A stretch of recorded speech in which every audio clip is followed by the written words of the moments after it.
Young Disabled Leaders of the Future, Introduction.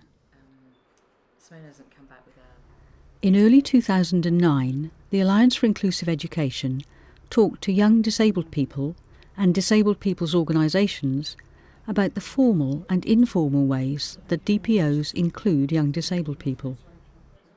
The research also explored ideas about leadership and how best DPOs can support young disabled people. The research findings and recommendations are published in the report Pushing for Change. Young disabled people highlighted very strongly in the research that they were very interested in disability politics and issues around equality and the way that they themselves had been excluded.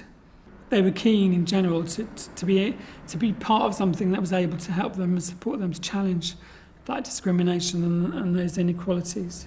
They also made it clear that they have very important views to share that are often not heard, not only in general, but also by disabled people's organisations. And they were very clear that they really needed adult role models in their life or contact with adults who were disabled people.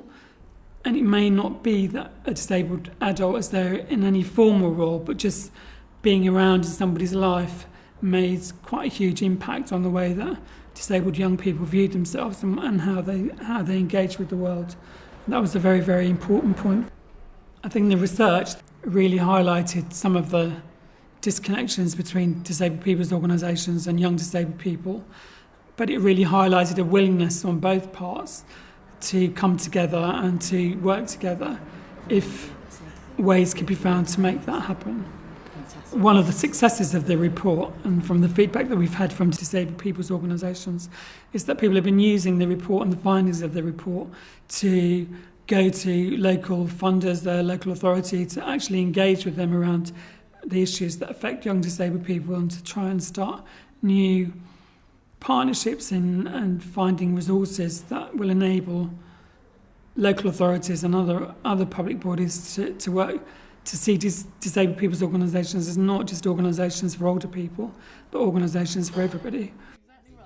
Pushing for Change highlighted a need to find out how DPOs can contact, welcome and support young disabled people, and how DPOs can effectively include young disabled people within their organisations. There is nothing within education, within the curriculum, that really helps a young disabled person understand who they are, the community that they come from, the history that we have, and the kind of like the struggle for our kind of civil and human rights, all of which has been led by disabled people. Of course, with support from allies, which is really important, but all of that is completely invisible within the national curriculum. And so disabled young people grow up really not having an idea around where disabled people are within our communities, and can often grow up, and I think all of us who were disabled children will understand this, experience a sense of isolation, a sense of not knowing who you are. And I thought this project, created a real opportunity for us to try to make the link. Following Pushing for Change, two disabled people's organisations, Norfolk Coalition of Disabled People and Darlington Association on Disability, were supported and funded by ALFI to build on their existing work with young disabled people.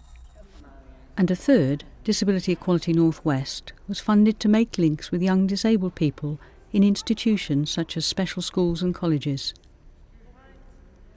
3 of the following 4 films illustrate some of the work that's taken place at the Young Leaders Project in Darlington, the Youth Forum in Norwich, and at Disability Equality Northwest in Preston. The 4th film provides information and reflections from a DPO perspective at Darlington Association on Disability. It's hoped that this resource will inspire many more DPOs to include young disabled people in their work and their organisations.